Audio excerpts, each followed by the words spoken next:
Assalamualaikum warahmatullahi wabarakatuh. Salam guru penggerak, tergerak, bergerak, menggerakkan. Pada kesempatan kali ini, perkenankan saya Rohmat Irawan, calon guru penggerak angkatan 7 dari Kabupaten Klaten, unit kerja SDT Hidayah, Kecamatan Klaten Utara, akan memaparkan kesimpulan dan refleksi pemikiran Ki Hajar Dewantara pada tugas koneksi antar materi modul 1.1. Saya akan merefleksikan diri saya melalui 3 pertanyaan berikut. Yang pertama, apa yang saya percaya tentang murid dan pembelajaran di kelas sebelum saya mempelajari modul 1.1? Yang kedua, apa yang berubah dari pemikiran atau perilaku saya setelah mempelajari modul ini? Yang ketiga, apa yang dapat segera saya terapkan lebih baik agar kelas saya mencerminkan pemikiran Ki Hajar Dewantara?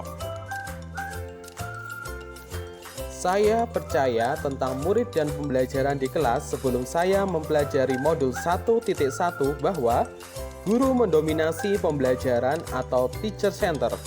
Dalam pembelajaran, saya terlalu banyak berceramah dan siswa hanya duduk, diam, dan mendengarkan. Yang kedua, pembelajaran terfokus pada ketercapaian materi dan KKM atau mengutamakan aspek kognitif anak saja. Padahal saya sering lupa bahwa pendidikan bukan soal mentransfer ilmu saja, tetapi sejatinya ada aspek lain yang harus diperhatikan dalam belajar. Yang ketiga, guru kurang memahami karakteristik siswa anak. Saya cenderung menyamaratakan kemampuan anak dengan melakukan pembelajaran yang sesuai dengan zona nyaman saya tanpa memperhatikan perbedaan anak. Yang keempat, siswa pasif dan motivasi belajar siswa rendah. Saya sering merasakan saat saya menjelaskan materi, mereka lesu dan tidak bersemangat. Kemudian saat saya menanyakan kepada anak-anak, apakah ada pertanyaan, mereka hanya diam. Yang kelima, yang menjadi fokus utama saya adalah suasana kelas yang tertib, tenang, dan anak-anak memahami materi. Berikut adalah gambaran bagaimana kelas saya sebelum saya mempelajari modul 1.1.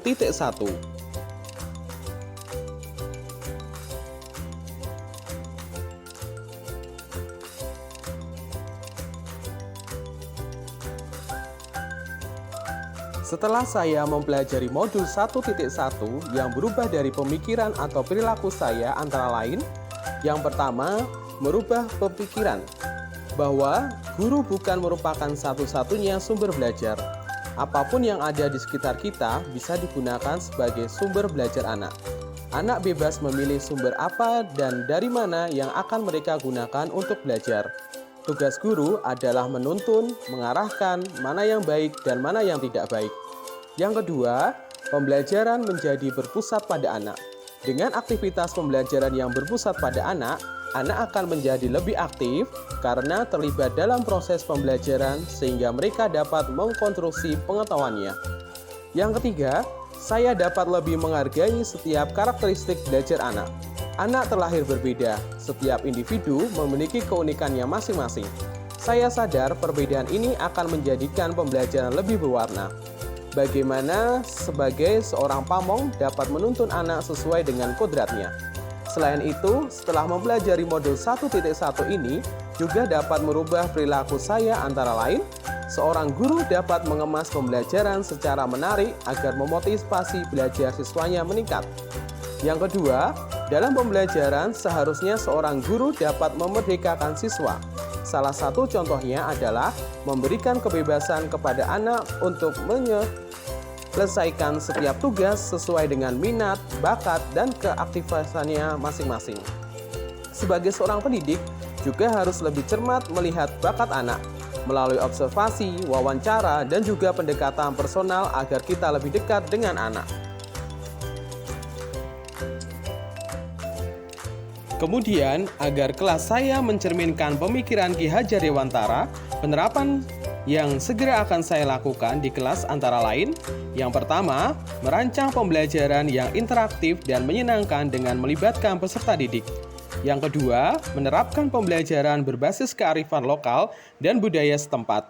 Hal ini penting untuk kita terapkan pada anak saat ini, mengingat perkembangan iptek banyak sekali anak-anak yang hilang nilai-nilai budayanya. Di sini, saya sebagai seorang guru berusaha memberikan penerapan materi terhadap kehidupan sehari-hari anak sesuai dengan kearifan budaya setempat. Yang ketiga adalah menerapkan konsep Merdeka Belajar dan mengintegrasikan setiap pembelajaran dengan pencapaian profil pelajar Pancasila. Konsep Merdeka Belajar mengajarkan kita bagaimana seorang pendidik dapat memberikan kebebasan kepada anak untuk dapat bereksplorasi atas pengetahuannya agar mampu menghasilkan ide-ide kreatif dan inovatif dari mereka. Yang keempat, pembelajaran yang mengutamakan aspek budi pekerti. Pembiasaan-pembiasaan baik akan selalu saya teladankan kepada siswa tentang bagaimana mereka bersikap agar mereka menjadi pribadi yang baik. Yang kelima, tidak lagi menuntun, tetapi menuntun. Kita sebagai guru berperan sebagai among dalam penerapan di kelas sesuai dengan pengajaran dan pendidikan dari Ki Hajar Dewantara. Kita dapat menerapkan pola asih, asuh, dan asah. Yang terakhir, pembelajaran yang sesuai dengan kodrat alam dan zaman. Sesuai dengan pemikiran Ki Hajar Dewantara bahwa kodrat anak adalah bermain, dan saya akan mengintegrasikan permainan dalam pembelajaran agar sesuai kelas menjadi menyenangkan. Kesimpulan yang dapat saya sampaikan yaitu, dasar-dasar pemikiran dari Ki Hajar Dewantara harus segera kita terapkan dalam proses pembelajaran di kelas ataupun di sekolah. Di antaranya, yang pertama, pendidikan adalah menuntun anak sesuai dengan minat dan bakatnya. Kedua, pendidikan bukan hanya ilmu akademis saja, namun perlu penanaman budi pekerti yang baik. Kemudian, pendidikan sejatinya adalah berhamba pada sang anak. Demikianlah pemaparan saya tentang koneksi antar materi pemikiran filosofis Ki Hajar Dewantara. Mohon maaf apabila ada salah-salah kata dalam penyampaian saya. Salam sehat dan bahagia. Wassalamualaikum warahmatullahi wabarakatuh.